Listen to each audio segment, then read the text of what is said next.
Bonjour et bienvenue dans ce Rascasse Show. Ça faisait un petit moment qu'on n'avait pas pu le faire.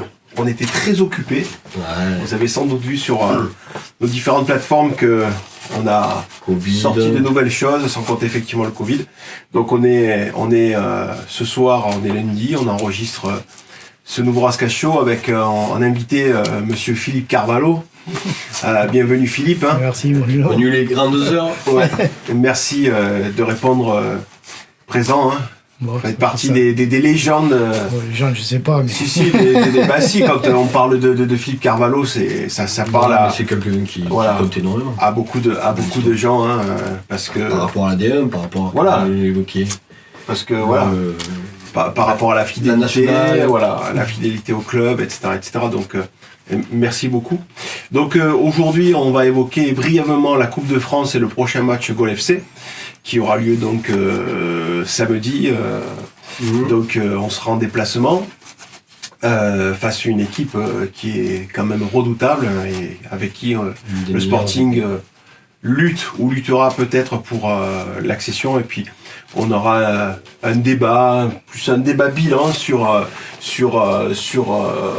le début de saison. Ouais. Hein, voilà, donc le Rascasse Show, c'est parti. Hier dimanche, le Sporting s'est fait sortir par l'excellente équipe de R1 de Carnoux FC. C'est un peu dur à dire. Et un match où concrètement le Sporting a guère existé. D'une part parce qu'en face elle avait une très très belle équipe qui avait mis en place un schéma tactique qui a très très bien fonctionné. Très certainement parce que l'équipe a beaucoup tourné, il y a eu du turnover, et c'est vrai que sur les réseaux sociaux, les supporters ont tendance à s'interroger de pourquoi le turnover. Alors toi tu as donné ta théorie et on en discutera. Et puis aussi parce que de mon point de vue, certains joueurs n'ont absolument pas été au niveau de l'enjeu, que ce soit dans la grinta, dans l'engagement, dans peut-être l'ambition. Voilà, donc un match à vite oublié, et donc pour se projeter sur Gol FC dont on parlera tout à l'heure. Donc Manu, toi tu as donc ta théorie sur... Non mais avant de la théorie, je voulais interroger Philippe, qui a connu un bon moment avec Bordeaux.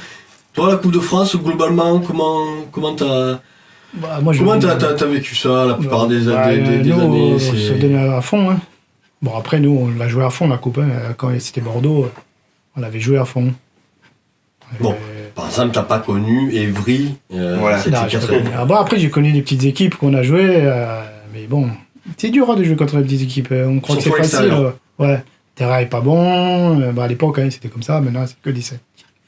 Mais là, non, impeccable. Hein, non, après, t'as fait tourner, c'est normal qu'il fasse tourner. Mais faut que tout le monde soit dans le projet de toute l'année, parce que après, il y a des blessés au-dessus. Il faut compter pour ceux qui sont remplaçants, qui jouent pas souvent. Il faut qu'ils jouent. Non, mais c'est ça. Il faut qu'ils jouent. Après, ça n'a pas marché. Mais des fois, c'est un bien pour un mal. Hein. Comme ça, ils se concentreront pour le championnat. Parce que la coupe, ça prend de l'énergie. Ouais, c'est ce que beaucoup de supporters si on arrive à aller un peu plus loin... À la fin. Parce qu'après, si on avance en coupe, et on pense qu'à la coupe. Hein. Après, ça fait petite équipe qui gagne contre les grosses. Ouais. Mais est-ce que justement... alors c'est vrai que certains supporters, et puis même j'entendais certaines personnes du Sporting dire hier que c'est peut-être un mal pour un bien, puisque ça allait permettre à l'équipe de se concentrer sur le championnat, mais du coup ça veut dire aussi que les week-ends off où il n'y a pas de Coupe de France, il va falloir trouver des matchs amicaux. Bon, les matchs amicaux, c'est pas les matchs de championnat. Quoi. Voilà, donc en termes d'intensité, c'est sûr de se faire éliminer aussitôt. Il aurait pu se faire éliminer un peu plus tard, ça aurait été mieux. Ouais. Mais là... Après, par rapport au terrain... Après, c'est pas facile de jouer contre des petites équipes. C'est pas facile. Parce que les équipes en face, déjà, elles sont motivées. Ouais. Mais ils jouent chez eux. Pour avoir interviewé le coach lundi soir dernier, voilà, lui il était clair, hein, lui dans son discours il était clair, ce qu'il voulait c'était taper le Sporting, une équipe de N2 qui descendait de N1 avec des joueurs confirmés qui ont connu le niveau supérieur, donc voilà, il y avait une réelle ambition et dans sa tête il était relativement clair quant à la stratégie à mettre en place et qui plus est à fonctionner. Après l'histoire du terrain, honnêtement la pelouse du stade de Carnoux était bien meilleure que celle de Bourg-en-Bresse. Comme les terrains à l'époque, les terrains qu'on a joué dans les petits terrains, les petits stades. Ah ouais, c'est sûr. Ouais. C'était pas, on n'avait pas de scientifique à l'époque. Bien sûr, bien sûr. Non, mais après qu'il fasse tourner, c'est normal, c'est logique. Ben, alors, pour moi, c'est logique. Hein, d'autant plus normal. Parce que là, je trouve qu'on part un peu. En plus, ils ont joué tous les 3 jours. Ils ont joué tous les 3 jours. C'est là où je voulais en venir.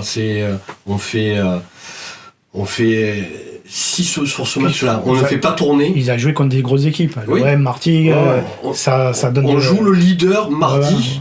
Et on joue. Mercredi. Mercredi. Bon, je sais pas pourquoi je dis mardi. C'est vrai. On joue le mercredi, le leader chez le leader, et on va se rendre la semaine prochaine, enfin samedi, chez Gaulle, c'est-à-dire 2 des 3 meilleures équipes de la poule. Peut-être que il a pensé au match d'après, c'est dit si j'ai des blessés, j'ai ci, j'ai ça. On va jouer. L'entraîneur pense à. Il est déjà mal placé, voilà. Et donc il y avait ce match le mercredi. Donc ceux qui disent qu'il ne faut pas faire tourner, moi je préfère avoir par exemple Echargui ou Bayo, puisque c'est un peu les hommes en forme qui tiennent le milieu. Un peu plus frais pour le match de Gaulle et qui était là pour Martigues, que là à se dépouiller à Carnoux peut-être pour rien. Ça c'est la première chose. La deuxième chose c'est pareil, cette année est quand même bizarre, le calendrier est particulier. Cette année Carnoux c'est que son 5e match, donc c'était le 11e déjà. Oui. C'était déjà le 11e. Et le troisième point, c'est que on s'aperçoit aussi qu'il reste déjà plus que 2 équipes dans notre poule qualifiées. Sainte-Maxime qui, je pense, a éliminé Grasse. Grasse qui avait joué aussi le mercredi. Et Sainte-Maxime, pour moi, est d'après moi, on le verra peut-être un peu plus tard, mais un adversaire, une équipe un peu moins solide d'après moi que Carnoux. Et puis ils en ont pris 3 à Sainte-Maxime. Donc ce que je veux dire par là, c'est que cette année, on voit que les N2, pour le coup, morflent. Ils morflent. Béziers, leader de son groupe, éliminé. Bastia, en national, se fait sortir par un 3. On voit qu'avec ce calendrier qui a été un peu surchargé et tout. Donc alors, je vois bien le ressentiment, et moi le premier, on aurait bien aimé... c'est pour encore. Parce qu'on a envie, on a envie de prendre un gros vu... la Coupe de France, ça fait parler de Toulon, ils sont là, et notamment... Et puis ça fait parler en bien, quoi. Avec la saison qu'on vient de passer, les gens avaient envie de trouver d'un peu de quelque chose en plus. Mais je pense que c'est con, il faut un peu raisonner quand on est dans l'émotion. Mais quand on raisonne un peu, quand on évoque un peu tous ces points-là, je pense que cette année c'était compliqué.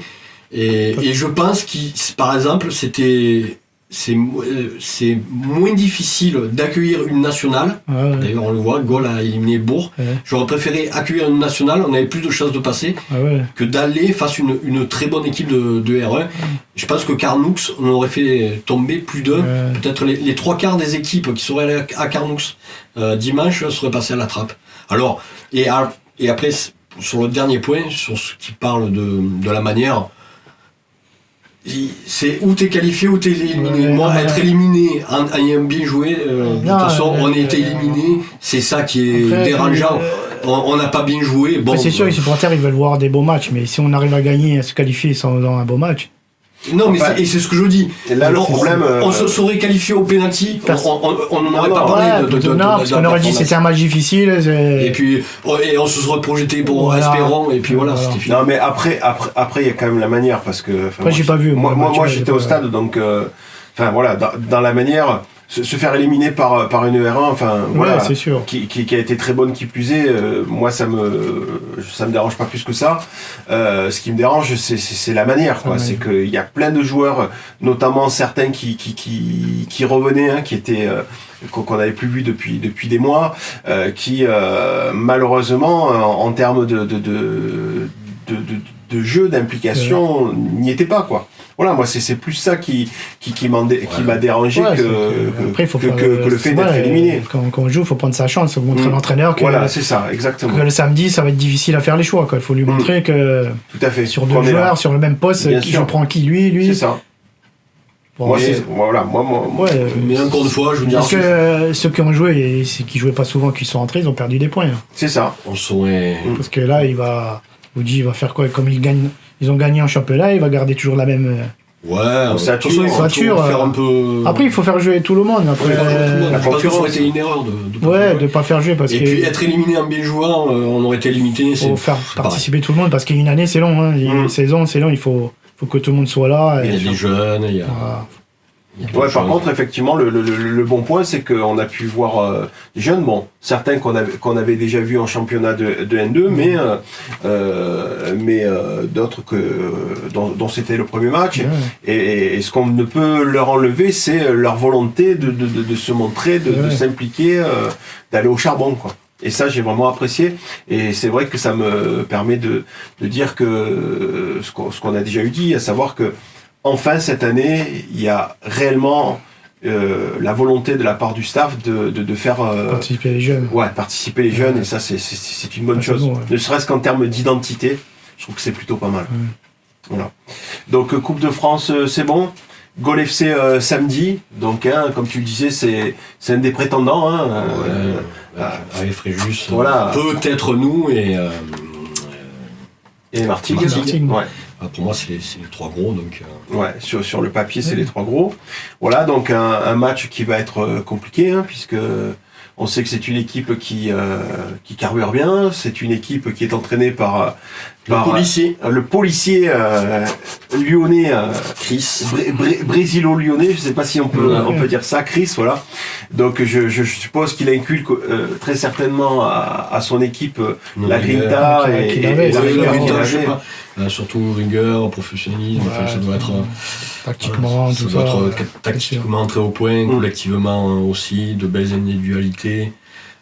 Ils ont tout pour faire une belle saison. Ils sont déjà dans le coup, puisqu'ils sont à 3 points de nous, je crois. Il me semble. J'ai plus. Ah si, mais je l'ai noté, j'ai tout noté. Et il a préparé l'émission. Des fois, je m'épate. Non, oui, ils sont à 2 points. 2 points de nous avec 14, donc la possibilité de nous dépasser en cas de victoire. Il faut pas perdre, c'est tout. Ça serait bien. Voilà. Idéalement, ouais. Bon, après, il y a Luigi en face, tactiquement aussi, il sait faire. Même, après, on dit qu'il y a Chris, mais il y a Luigi aussi en face. Ouais, et puis... Bon, après, ils sont en forme en ce moment. Ils sont là, ils gagnent des matchs, gagnent l'OM, Martigues. Il y a la confiance. Très bon chez eux, c'est 5 victoires, je crois. Ils viennent d'éliminer Bourg chez eux. Ça serait même match nul. Un bel exploit de prendre. Il faut prendre des points. Un nul, je sais pas si c'est un exploit, mais en tout cas une belle performance. Comme des équipes comme ça, qu'on joue, la montée, il faut prendre des points chez eux. Hier, Karim Masmoudi me disait, après le match, quand on échangeait, il me disait peu de gens s'attendaient à voir le Sporting gagner à Martigues. Oui. C'est vrai que pas mal de supporters pensaient qu'on prendrait la foudre là-bas. Et puis lui faisait un parallèle avec le match face à la réserve de l'Olympique Lyonnais. C'est incroyable. Il y a 2 ans. Voilà, il y a 2 ans. Où en fait ça a été finalement le déclic qui a permis de lancer réellement la saison. Et il y avait des points communs parce que moi je l'ai noté ça aussi. Je savais pas, tu vois, que Karim t'avait dit ça, mais il manquait Wasfan à Lyon, comme à Martigues. Ouais. Et il était présent en tribune. Anto qui a fait d'ailleurs un super. Et à l'époque, Martigues, ça faisait un peu plus de 2 ans qu'ils étaient invaincus chez eux. Et Lyon, à l'époque où on les prend, ils étaient injouables. Ils avaient pulvérisé Fréjus 6-1, ils étaient injouables, ils étaient premiers. Et on arrive là-bas 4-2, et là on fait ce 2-0 à Martigues. Alors peut-être de manière un peu moins aboutie, parce qu'à Lyon on avait fait, c'était un match magnifique, vraiment abouti. Martigues avait couvert d'ailleurs pour Martigues, ça a été avec des valeurs, c'était pas les mêmes, mais n'empêche, on gagne 2-0 en ayant fait un bon match chez le premier, etc. Donc Il y a ce parallèle aussi que j'ai fait pour la superstition veut plus jouer que je pensais évoquer pour. Ouais, après, il faut se dire que pour eux, ça va pas être facile non plus. Ah non, c'est sûr. C'est sûr. Non, mais. Là, le Sporting, ils sont bien, quoi. C'est un championnat que tu n'as pas connu, pour le coup. Hein. C'est la CFA. Tu as connu le D1, D2, National, DH et après DH. Puis c'est difficile, c'est qu'il y en a qu'un qui monte, c'est la division la plus dure. C'est le premier qui monte. C'est une des divisions les plus. Parce que quand il y en a 2 ou 3 dans chaque poule qui montent, on se dit, pas obligé de terminer premier. Là, obligé de. Ça, la place. Parce que pour monter. Quand on a national, il y a 3 équipes qui montent, même je sais plus s'il y en a toujours 3. Oui. On peut se terminer dans les 3 premiers. On n'est pas obligé d'être champion. Là, non, il faut être champion.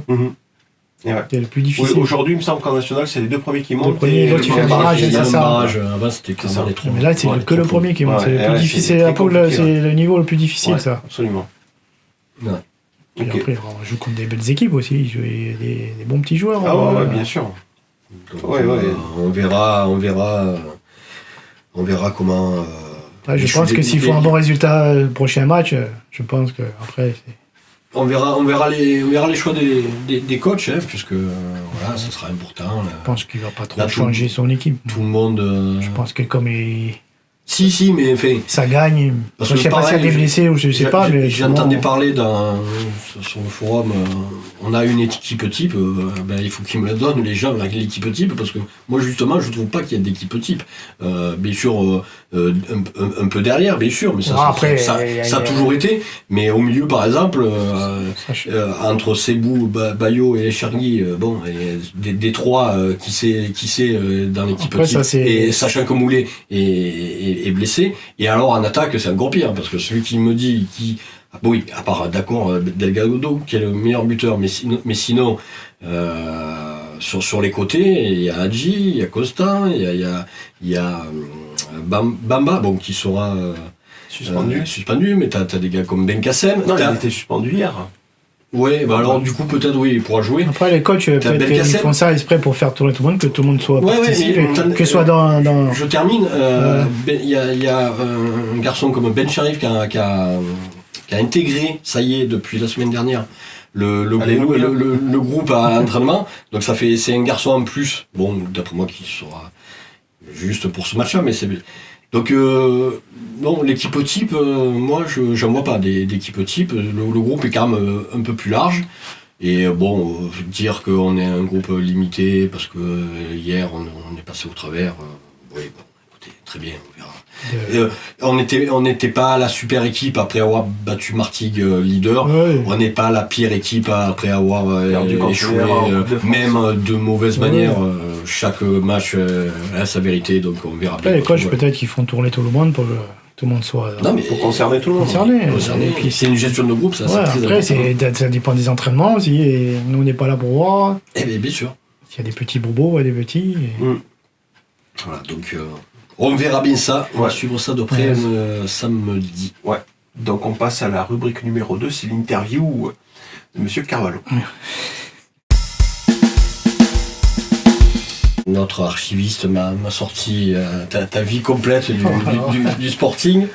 Tu es natif de Besançon. Besançon, je suis né là-haut. Tu sors de là-bas. Du centre, ouais. Et donc tu as connu que deux clubs, enfin deux villes, parce que peut-être on y reviendra vite fait, mais tu termines par le LAS pour le coup. Ouais, j'ai fini. Juste une demi-saison même peut-être. Une année. Voilà, une année. Ouais. T'arrives donc à Toulon par le biais de qui? On me dit par Paul Orsatti. Oui, parce que comme il était entraîneur de Besançon, après il y avait l'entraîneur Luc Bauder du centre de formation. Il m'a demandé si je voulais venir. Alors ça c'est un nom que je connais. Vous ne connaissez pas? Ça me parle Luc pas. Bauder. D'accord. Voilà, il était entraîneur du centre de formation, il s'occupait du centre à Besançon, il m'a proposé de venir ici. Bon, j'ai hésité quand même. Oui, parce que sans contrat. Sans contrat. Sans contrat. Bon, après j'ai dit oui. Avec mes parents, on a décidé, la famille, la dit tante. Ouais. Voilà. Allez, à cette époque-là, à Besançon, quand tu es né à Besançon, tu avais 20 ans, Toulon, ça parlait déjà ou... Bon, il y avait sans plus quoi. C'était. Mais bon, après je savais le club où il était, le niveau, mais bon. Voilà, après, j'ai tenté. T'as tenté, et bon, en ayant dans l'optique d'intégrer à terme l'optique d'avoir un contrat, déjà avoir un contrat contrat. Centre de formation, parce qu'il fallait avoir un contrat déjà. Mais bon, j'ai réussi. Voilà, signé aspirant 2 ans, après stagiaire 3 ans et après 4 ans professionnel. Alors d'ailleurs, c'était ce qu'il y avait à la charte du football. Donc t'arrives, tu nous expliquais loger et nourri. Voilà. À Bois-en-Contre. Au centre, avec les autres qui avaient des contrats. Moi j'étais le seul sans contrat. Mais ça a duré combien de temps cette histoire? Une année, ça Bon, après ils m'ont fait signer. J'ai joué une année en réserve avec la D3. Ouais, alors pareil avec un certain, par exemple, Luc Borelli. Mais Luc Borelli, Patrick Collot, j'ai joué, il y avait Patrick Revel. Une belle équipe. Hein, il y avait... Ouais, c'est ceux qui sont connus qui ont réussi, quoi. Ouais, après il y avait encore aussi... Il y avait André Blanc, Dédé Blanc. Ouais. Ouais, après, qu'est-ce qu'il y avait dit? Bon, après les...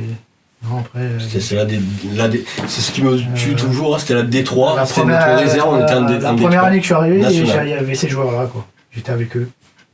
Et donc, c'est pareil aussi. Patrick Revel venait aussi en même temps que moi, mais il est de Perpignan. Ouais, je sais qu'il est originaire de ce côté-là. Et la question que je me posais, et je te l'ai posée en off, je t'ai toujours connu à latéral gauche. Et on sentait que tu n'avais pas les qualités pour être spécialement latéral gauche par rapport à la vitesse, etc. Et tu disais que tu étais un milieu défensif. C'était 6, quoi. À l'époque, c'était 6. Et tu n'auras jamais joué à ce poste sportif. Non. À Besançon. Et même plus tard. Non, quand j'ai joué à Besançon, c'était 6, milieu de terrain. Et un certain Roland Courbis lui dit non, c'est 3. Il m'a dit, voilà, tu mets à gauche. Et il m'a mis à gauche. T'étais gaucher? Non. Même pas. Ah, c'est... Alors, là, c'est lui qui l'a senti. Et... Ouais. Moi, j'ai rien dit, j'ai dit vas-y. On le contrariait pas. Il fallait pas. Alors, un petit, voilà, tu fais réserve, ça c'est la première année, tout avec Borelli. Un but ailleurs, tu t'en souviens? Non, j'ai but ailleurs. Tu marques cette année-là un but ailleurs pour une victoire 1-0 à hier. Match amical? Un match officiel, non? Un match amical, non? Non, je me rappelle pas. Bon, tu vois. Non, mais... Il y en a qu'un que je me rappelle, c'est que j'ai mis à Mayol. Oui, contre Lens. Voilà, contre Lens. Ça c'est la première année d'ailleurs. Ta première année, en tout cas en D1. L'année 87-88, puisque tu arrives à 86-87, et tu marques un but contre Lens. Ouais, on gagne 2-0. On gagne 2-0. Ouais. Je me souviens bien, j'ai un bon souvenir. J'ai une pelle du Carl. Ouais. Des 30 mètres. Putain. Ah oui, tu marques pas souvent, mais c'est... Côté port, là-bas. D'accord. Ah, celui-là, je m'en souviens toujours. C'est le seul que j'ai mis. Après. Ouais, en pro, après, je crois que... Après, oui, t'as pas marqué beaucoup. Un peu plus tard, Île-aux-Rousses, je sais pas si tu t'en souviens. Mayol, on avait marqué aussi. Donc voilà, alors, cette première année, juste quand même, tu joues quand même 13 rencontres, tu fais ton trou. Ouais, je connaissais pas trop tous les joueurs, après j'ai fait connaissance, professionnel, on arrive avec les professionnels. C'était qui un peu les joueurs avec qui tu avais peut-être un peu les mêmes là, Revel, que tu citais, tout ça, ou il y en avait d'autres? Moi j'ai joué avant eux, j'ai commencé avant en première division, après ils ont suivi derrière. Moi j'étais le premier avec Ginola qui avait le même âge que moi, quoi. On était les deux plus jeunes. Et après ils sont arrivés l'année d'après. Ah oui, c'était cette année-là qui commençait jeune. Ouais, là ils commençaient. Non, après le groupe était bien, il y avait Mendy, Pardo, Paganelli. Après on était bien reçus. De ces années D1, parce que tu finis tu fais 92-93. Si tu veux retenir une saison, parce que dans mon récapitulatif, c'est l'année où on termine. J'ai à peu près les mêmes, tout concernant à peu près les mêmes parcours. Mais dans les 5 premiers, l'année qu'on termine, là, c'était une bonne année qu'on a fait. Donc c'est 88-89, non? Je me rappelle, je crois. On a failli faire l'Europe. Ouais. Avec, on était une des meilleures défenses du championnat. Ouais, avec un Pardo, je me rappelle, flamboyant. J'ai Mendy, Luigi, Jean-Louis. Alors, bon, etc. Tu fais entre 13 matchs par an. Moi, je voulais évoquer vite fait, parce que l'autre fois, là, sur les réseaux sociaux, il y a crois que c'est Benji qui s'occupe de la page supporter du Sporting, et il faisait les 10 plus beaux buts. Bon, il avait nommé, je sais pas comment il a fait son classement, hein, c'est le but retourné d'Alfano au Vélodrome qui était sympa. Mais bon, pour moi, le plus beau, c'est celui de Rodriguez contre le Paris Saint-Germain. C'est pas un super à Mayol 5-2. 5-2, ouais. Que je sens trop était impliqué, puisque c'est toi qui fais la passe décisive pour ce but, moi, que je trouve le plus beau but du Sporting. Se la lève et... Tu te rappelles très bien de ça. Celui-là, ouais. À Mayol, 5-2. Il y avait Ginola qui jouait contre nous. Oui, déjà, ouais, parce qu'il était parti. Comme Boiré aussi, d'ailleurs, c'était le bon pari. Je me rappelle celui-là. Ces matchs-là, il y a des trucs à dire sur les matchs contre Marseille, des trucs. Les matchs de Marseille. Les trucs qui te marquent dans ces gros matchs. Moi déjà, c'est l'ambiance, c'est la rivalité hein, entre Marseille et Toulon. Quoi, c'est chaud, quoi. Même sur le terrain, hein, c'était chaud. Dans les tribunes, bon, on n'en parle pas. c'est pas... Après c'était l'époque, c'était comme ça. Ouais, bien sûr. Mais et pareil, vu qu'on l'a évoqué en off, tu m'as expliqué ton rôle tactique que Courbis t'avait par rapport à cadenasser Waddle. On l'avait bien fait. Qui était sur toi. Sur moi, il fallait que je monte sur lui. Dès qu'il recevait le ballon, il fallait monter dessus. Et le milieu qui était là, c'était Boz, je crois. Peter Boz. Qui me couvrait, s'il faisait un crochet, il était derrière pour récupérer. Et ça avait bien marché. C'était notamment pour ce match le 3-3. 3-3.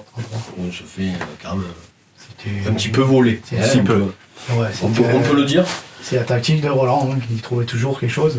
Parce que c'est lui qui a inventé les 2 stoppers quand même. Parce que moi je jouais 2 stoppers avant. Ils sont... On n'en rappelait plus. Ah non, j'étais pas assez. J'étais plus jeune, l'aspect tactique, j'étais beaucoup moins. Je savais ce qu'était un défenseur et tout, mais j'étais moins. C'est lui qui a sorti les 2 stoppers avec les latéraux et les libéraux. Les couvertures alternées. Même le surmonté, l'autre il couvrait. Ouais, alors. C'était Roland. Le sorcier, le druide. Voilà. Bon, très bien, voilà, il y a ce parcours. Et après, moi, là où je voulais le plus rebondir, c'est sur la suite, c'est quand on descend en national. Comment tu le vis, comment tu restes, comment ça repart. J'aurais aimé que tu nous éclaires sur cette époque. Il y a donc la descente en mois de mai 93. Voilà, après, ça fait mal, quoi. Et cette descente, c'est mon club. Cette double descente, comment tu la vis, comment tu rebondis, au début, on la vit mal. On ne sait pas ce qu'on va, où on va où. Bon, après, ça arrivé, on est resté en Détroit. Alors, pareil, le point que je voulais éclairer sur... T'es capitaine les 3 saisons, là Je sais que t'es capitaine au moins... Quand on est champion, je suis capitaine. Oui, non mais voilà. Ouais. Mais la première et deuxième année, je crois que oui, non Ouais. T'as été les capitaines les 3 saisons, non? Ouais, après, je crois qu'il y avait Bénédé, je sais pas s'il avait mis... Là, il y avait Pardo qui était venu. C'est vrai, hein, ça on l'a dit un peu. Pardo. C'est vrai. Il est arrivé. Mais après, j'ai été capitaine. Donc c'est comment il y a des choses un peu à dire de ton point de vue notamment l'intersaison D1 national. Non, après comme il y avait l'entraîneur, c'était Luigi avec Jean-Louis. Bon, après j'aurais fait confiance et moi je suis resté. Tu étais resté dans l'aventure. On tente, on est là. Ça t'a pas passé de partir, non. Tu avais envie de rester. C'était mon club et voilà. Moi je voulais qu'il remonte. Bon, on est arrivé. Ouais, d'ailleurs, alors voilà, on atterrit sur cette. Alors là, t'es un joueur cadre, 27, 23 matchs. Et peut-être ta plus belle saison, c'est là où tu fais le plus de matchs, 30 matchs, l'année 95-96 où on monte, la Coupe de France. Là, c'est... Où tu joues alors à cette époque-là, et puis là t'étais dans l'axe, un poste qui te correspondait mieux. Voilà, un mot peut-être sur ce match d'ailleurs qui... Sur Bordeaux. C'était extraordinaire de voir le stade plein, ça faisait longtemps qu'on avait pas vu ça. Et puis, ton vis-à-vis, t'avais Tolo, Wischke, un peu dans ta zone, Zidane. Ouais. Bon, après Tolo, je le connaissais parce qu'il était de Tolo. Bon, après moi, j'avais déjà joué contre des joueurs comme ça à l'époque en première division. C'est les autres, quoi, mes collègues, quoi. Bon, ça me dérangeait pas de jouer contre eux. J'étais pas impressionné, quoi. C'était Zidane, mais après c'est un joueur comme nous. Là. Si on peut lui mettre, on lui met. Hein.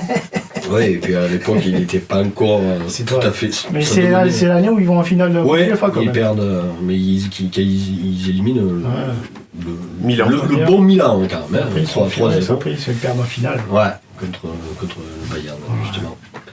Donc voilà. Cette année-là était top. Donc je l'ai évoqué tout à l'heure, un but contre l'île Rousse.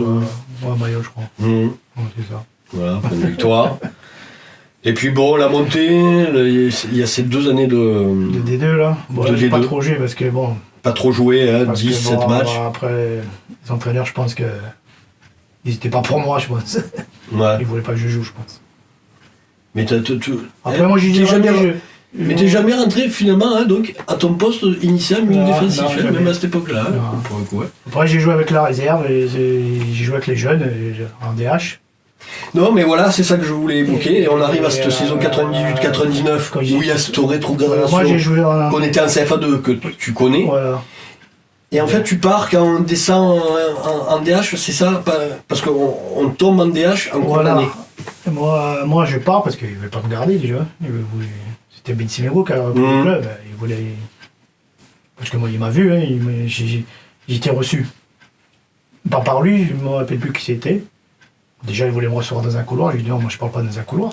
Des Discala, peut-être? Non, c'était pas Discala, c'était Simondi. Parce que Simondi. Simondi, il était avec Bitsemego. Il est venu au club avec Simego. Ah, peut-être, ouais. C'est lui qui. Je lui ai dit non, moi, je ne parle pas dans un couloir.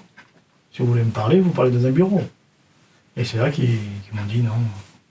Oui, parce que alors, pour se rappeler, hein, 98, on est regardé en CFA2 et tu fais ces premiers matchs là, où on est promis d'ailleurs, hein, où on peut dire qu'on se balade. Et c'est même pas qu'on redescend, c'est qu'on prend la place de la réserve. Voilà, et on se sauve à la dernière journée. Et là, ils n'ont pas voulu garder certains. Et c'est à cette période un peu fin d'année, début d'année, hein, mais fin d'année, il me semble. Mais c'est là qu'ils ne voulaient pas garder certains joueurs, moi. Et c'est donc là que tu pars pour le LAS. Avec Fougassi déjà? Fougassi, ouais. Tu te contactes personnellement? Qui c'est lui qui te. Ouais, avec Rachid Memarki, l'entraîneur qu'il avait, comme il me connaissait, il m'a dit est-ce que tu veux venir nous aider? Et je lui ai dit bah allez, vas-y. Mais juste pour les 6 mois. Ah non, une année. Ah non, t'as fait. On a gagné la Coupe du Var ensemble.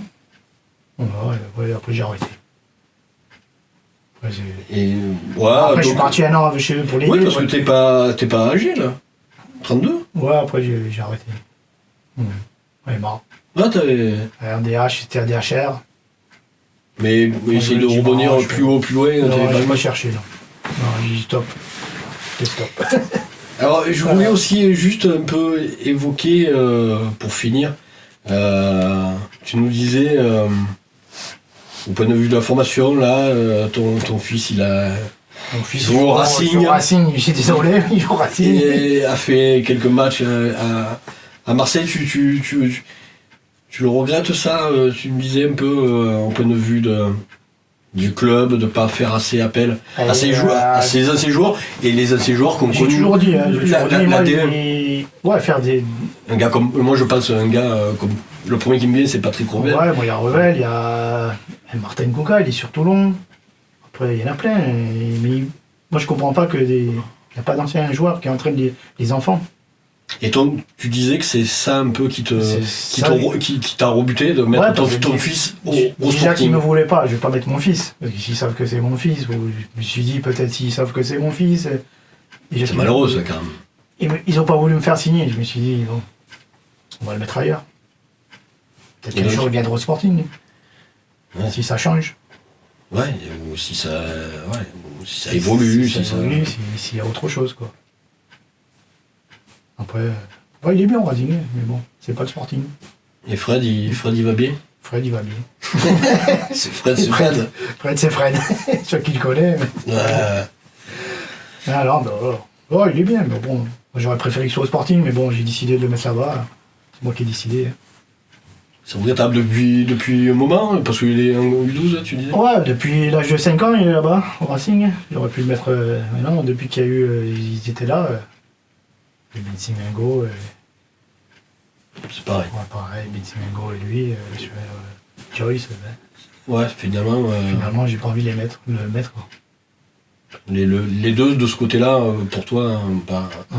Pourquoi? Parce qu'ils prennent pas de... Enfin, parce que... Il n'y avait pas d'éducateurs toulonnais d'anciens ou parce que la politique jeune déjà, la politique à l'époque, elle n'avait pas. Et... Comme je disais, comme ils ne m'ont pas fait signer, Benzi Mingo, qui n'a pas voulu, je lui ai dit, je ne vais pas mettre mon fils. Je lui ai dit, si je mets mon fils, peut-être qu'ils vont... Je sais pas, dans ma tête, ils m'ont dit, ils vont pas s'en occuper comme il faut. C'est pas impossible. Hein, je veux dire, c'est le fils d'eux. Non, pour pas avoir de... J'ai dit, au Racing. Et comme le Racing, c'était le deuxième club de tout. Oui, le Racing, ça a toujours été une formation. Ça a formé beaucoup de jeunes. Oui, bien sûr. À l'époque, maintenant il y en a moins, mais bon, ça, ils en ont quand même. Oui. Voilà. Peut-être que je le remettrai un jour, au Sporting. Si Luigi il change un peu. S'il change un peu. On peut le sauter parce que ça fait partie des points où il faut absolument évoluer et s'améliorer. Dans tous les clubs, dans le futur. De première division, deuxième, il y a beaucoup d'anciens joueurs qui sont. Non, mais c'est ça qui est fou et que beaucoup ne comprennent pas. Hein. Parce que l'entraîneur de la première, ils se connaissent, après ils se disent comment on entraîne. Bien sûr. Ils se parlent entre eux, le joueur fait attention à lui il est pas mal, lui. Bien sûr, mais après ça veut pas dire que c'est pas parce que t'es ancien de maison, c'est le joueur que t'es spécialement bon. Hein. Après il faut faire un tri. Ouais, après il faut demander aux anciens s'ils veulent entraîner ou pas. Mais il y en a pas assez, pour moi il y en a pas assez. Dernière partie de l'émission, Manu voulait faire un mini bilan. Oui, un mini bilan, voilà. Après 8 matchs, c'est ce qu'on s'était dit, c'était un petit objectif qu'on s'était fixé. Alors avant de commencer, je voulais remercier Geoffrey Damastat qui nous a filé un petit coup de main, mais qui va revenir dans l'émission une fois qu'il aura terminé ses travaux. Ouais. Non, mais surtout, on s'est dit qu'on allait faire une émission bilan beaucoup plus complète avec plus de chiffres que ça. La trêve. Voilà, donc toi et lui avez échangé pour faire un bilan après ces 8 journées, donc je te passe la parole, Manu. Tu veux que j'attaque comme ça de but en blanc? Ouais, de but en blanc, ouais. Non, mais en fait, le postulat de départ est simple, c'est de faire un comparatif avec la saison de CFA 2019, où on monte. National, ouais. Et en fait, on s'aperçoit qu'il y a des similitudes et qu'on est plutôt en avance, etc. Donc je vais quand même détailler. Donc au bout de 8 matchs, les 2 années, il y a... Premier cette année. Oui, non mais... D'accord. Voilà. Je vais commencer par le débat. Il y a 8 matchs, donc pour les 2 fois, 4 à l'extérieur, 4 au domicile, ça c'était important de souligner. Bon, donc au point de vue des points, on est en avance de 3 points, puisque 16 points cette année contre 13 l'année en 2018, avec alors une seule défaite en 2018, là où on en compte 2, mais par contre on n'avait que 3 victoires, et cette année 5. On est en avance sur le nombre de buts marqués, on a déjà marqué 14, là où on n'avait marqué que 10, et on n'a pris que 6 buts, là où on avait pris 8 en 2018. Bon, des adversaires en commun. On avait déjà affronté Grasse, mais chez nous, il y avait cette fameuse bourde de Viviani, l'Étoile, on avait fait au prix d'un très beau match, mais un 0-0, et c'est Saint-Priest qu'on avait gagné le 3-2. Ouais. Voilà, cette année on a mis 3 aussi, mais sans en prendre, et sachant qu'on avait fait MDA le premier match et qu'on va faire bientôt. Mais voilà, donc on peut faire un peu ces comparatifs. Gol FC MDA, c'est le même club, ils ont juste changé de nom. Ouais, cette année. Un point que je voulais évoquer, c'est on a commencé, ça c'est intéressant. On a commencé le championnat cette année le 22 août, là où l'année dernière, on l'a commencé le 11 août. Et on a fait donc le même nombre de matchs. On a fait un match supplémentaire. Donc en la période. On a fait un match de plus en commençant 10 jours plus tard. Donc ça c'est là on voit très bien concrètement que cette année est plus je ne sais pas si c'est compliqué le terme mais c'est une année spéciale. Au-delà de la crise sanitaire. Par rapport à la crise sanitaire bien sûr, mais on voit que le championnat est beaucoup plus ramassé, c'est beaucoup plus dense. Ça explique d'ailleurs pour moi, on l'a évoqué tout à l'heure, en partie pourquoi tant de clubs sont passés à la trappe, parce que les clubs National 2 ont déjà 11 matchs, les clubs de R1, Carnoux, c'était que leur 5e match. Donc voilà, tu peux bien te concentrer sur la coupe, comparé à nous et aux autres clubs de National 2. Donc ça c'est important à voir. Et alors donc, comme disait, toi tu me disais, Karim, il y a cette similitude entre Martigues et Lyon là que j'ai pointé, où c'est exactement pareil quand on va à Martigues et quand on va à Lyon à l'époque, pour le même résultat, on fait deux belles victoires. Et qu'est-ce que je voulais dire ? Oui, voilà, donc on n'avait même pas fait de deuxième match en Coupe de France, qu'on a remporté d'ailleurs contre Cannes. C'était ce 3-2, je crois, ou 2-1.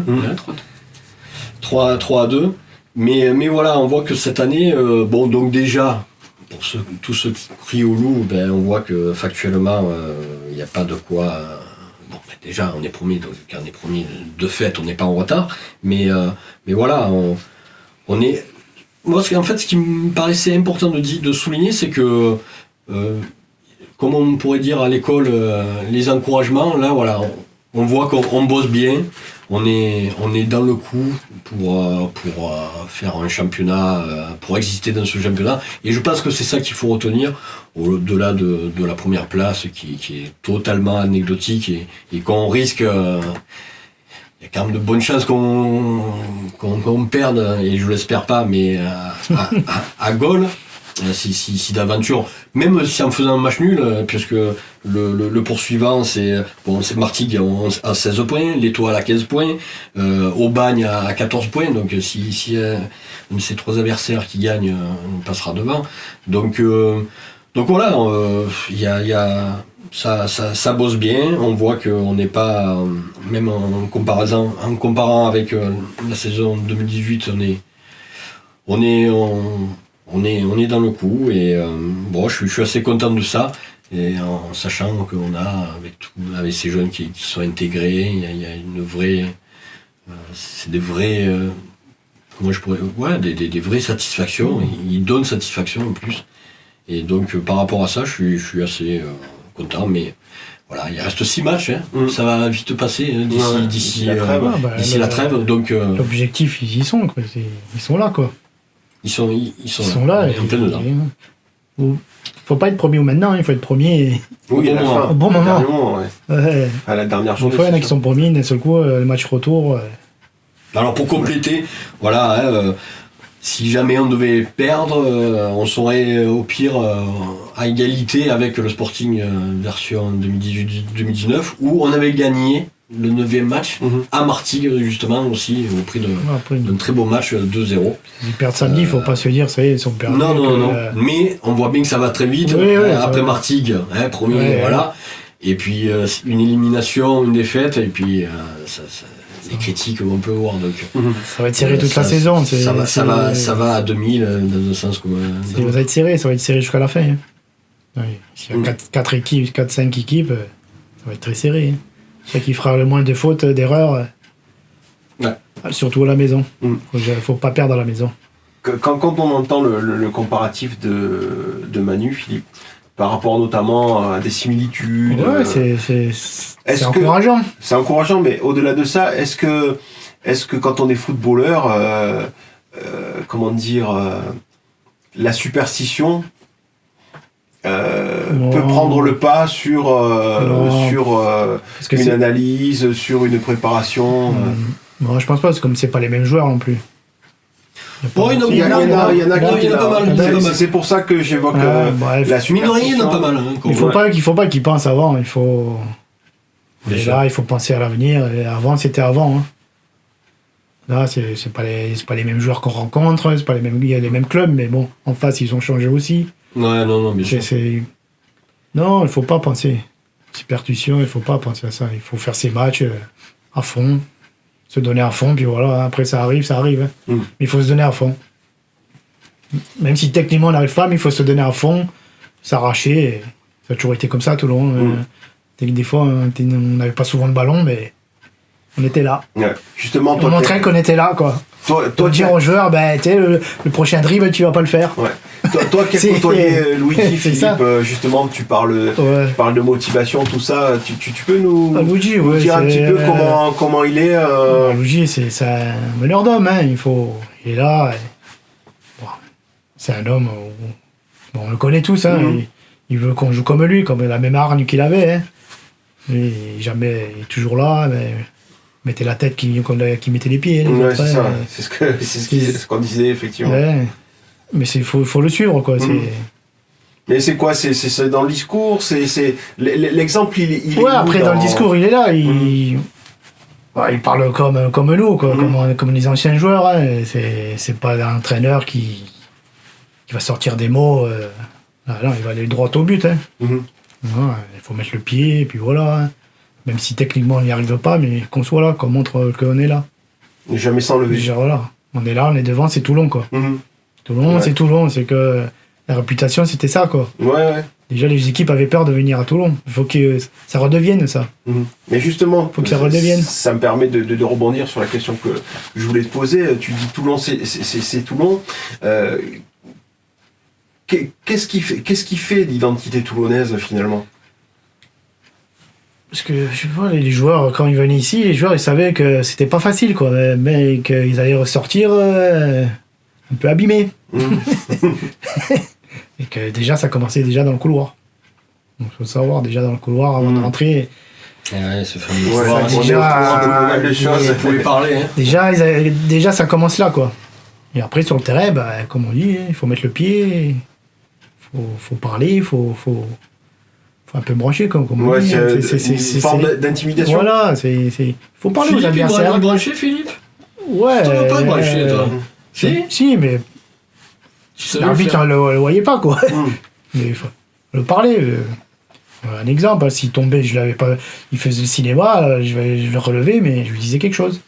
D'accord. La prochaine fois, tu te relèves, t'auras mal. D'accord. On fera pas le cinéma. Mais c'est ça qu'il faut. Il faut parler sur le terrain. Savoir parler aussi. Montrer qu'on est là, c'est Toulon, que déjà rien qui rentre dans le couloir et qu'ils aient peur, quoi. Comme à l'époque.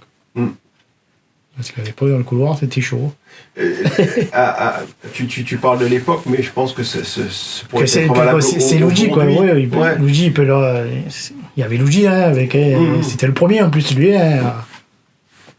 Mais tu dis il fallait que les joueurs aient peur, ne serait-ce qu'à partir du couloir, mais est-ce que aussi l'ambiance et les supporters toulonnais avaient quelque chose de spécial qui pouvait aussi générer cette intimidation ou participer à la... Ils participent parce qu'ils mettent la pression sur les joueurs, ça y fait. Hein. Surtout à Maillot, là, on est près du terrain. Et les supporters, ils sont là, quoi. Moi, je l'ai vu quand j'ai joué à Marseille, hein, mon premier match, j'étais impressionné, quoi. Mais après, quand on joue, après, on oublie. À l'échauffement... on est dans son match. À l'échauffement, on regarde un peu, mais après, on se dit, ça va pas être facile. Les supporters, ils sont là, quand même. Mais à Toulon, ça a toujours été comme ça. Les supporters, ils ont toujours suivi leur équipe. Hein. D'accord. Non, mais voilà. Mais... après, et toi, Nico, en fait... Parce que finalement, tu n'avais pas donné ton sentiment sur cette première, sur le bilan. Moi, je reste sur, je vais pas dire sur mes positions, mais enfin, sportivement, on savait qu'avec avec Karim, il y aurait de la compétence. Enfin, je veux dire, on a suffisamment décrié sa non-conservation. La saison passée, on sait ses compétences dans le recrutement. On connaît la mentalité de Luigi et le fait que Toulon c'est son club, donc par rapport à ça, il n'y a pas de souci. Hein. Laurent Thor, on le connaît. Le préparateur physique dont j'ai oublié le nom et j'en suis désolé, je me dis que s'il est validé par le staff, c'est que il y a de la compétence. Voilà. Sportivement, je n'étais pas plus inquiet que ça. Moi, ce qui me dérange, c'est de ne toujours pas être certain que le Sporting ne soit pas encore bâti sur un château de sable. Hein. Il y a des améliorations, on l'a vu, tu l'as dit, avec l'arrivée d'anciens joueurs comme Lucchini ou Revel. Mais il faut que ce soit mouvement, il faut arrêter là. Hein, on l'a vu en termes de communication, il y a des choses nouvelles qui sont faites et tant mieux. Mais pour moi, ça ne veut pas dire que forcément derrière les choses se construisent convenablement. Voilà. Oui, non, mais ça. Donc sur le plan sportif, je suis très content que le Sporting soit premier. Et s'il peut monter, j'en serais le plus heureux. Mais même si c'est pour moi d'ailleurs, une chose que je cautionnerais plus. C'est clairement un trompe l'œil parce que je pense qu'on est.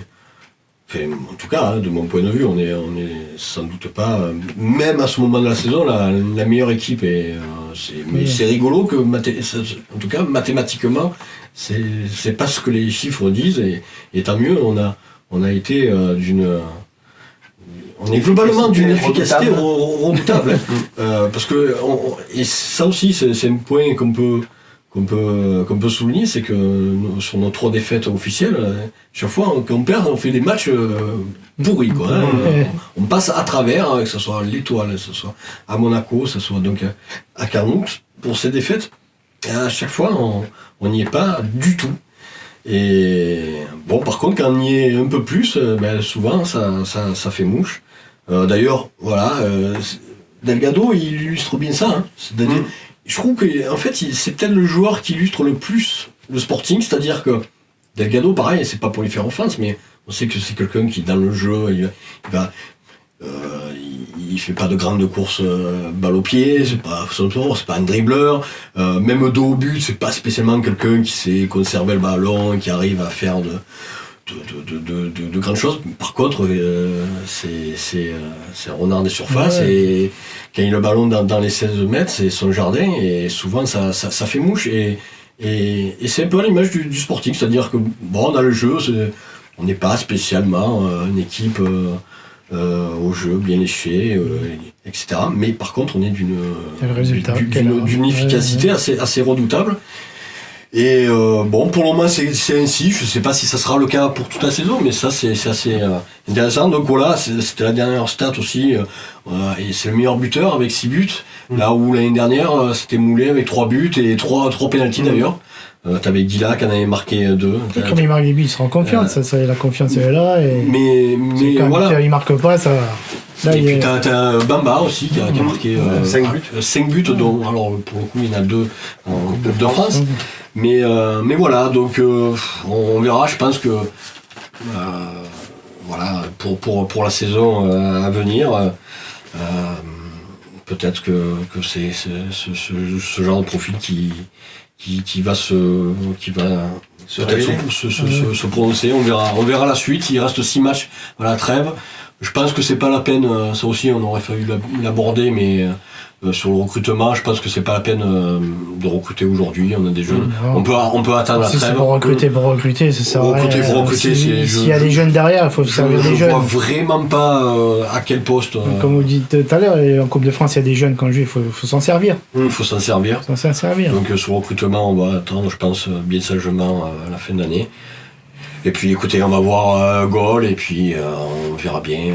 Mais en tout cas, voilà, sur ce bilan, il est quand même correct. Mais je pense que voilà, on a pensé pas mal de plays finalement. Par rapport à il y aura les matchs à finis, il faudra faire un autre bilan. Et là, les entraîneurs, les entraîneurs vont dire est-ce qu'on a besoin d'un attaquant, d'un milieu, d'un défenseur ou besoin de personne, quoi. Ou autrement, ils se disent on a des jeunes derrière, faut les faire jouer. Autrement, après les jeunes, ils font quoi? Ils vont partir. Ouais. On va arrêter l'émission maintenant. Avant ça, j'aimerais savoir si Philippe avait un message pour les supporters, pour Luigi, pour... Donc, pour les supporters, que le club remonte, quoi. Et pour Luigi aussi, quoi. Je lui dirais... Moi, Luigi, je l'ai au téléphone, mais bon, il sait ce que je pense. Mais pour les supporters, que le club remonte comme à l'époque, quoi. Au plus vite possible. Qu'on soit en D2, au moins. C'est tous les qu'on les retournera, on les revoit à Mayol peut-être, ou à Bourg-en-Compte, mais qu'on voit le club, le stade à un meilleur niveau. Voilà. Donc on les voit à Canal+. Par exemple. Voilà. Écoutez, c'est sûr. Ça sera à Canal+, et ben ça sera. C'est sur ces vœux de Philippe Carvalho qu'on se quitte. C'est mon vœu aussi, c'est mon club. Hein. Bien sûr. Même si je vais pas au stade, mais je suis les résultats. Mais bon. Bien sûr. Écoutez, merci mesdames et messieurs de nous avoir suivis et puis on se retrouve prochainement pour un Rascache Show. En espérant avoir le gros poisson que l'on espère. Invité initial, ce qui serait une bonne nouvelle déjà pour lui parce qu'il a quelques soucis de santé. Pour l'instant, ça pite, on va dire. Et pour le moment, on a l'accord, mais après c'est une question de santé. Et si ça se fait, ça pourrait être... Super. Au début du mois de novembre, on va essayer de faire ça. Ça serait bien. On va essayer. On va essayer. Merci beaucoup. Merci, bonne soirée.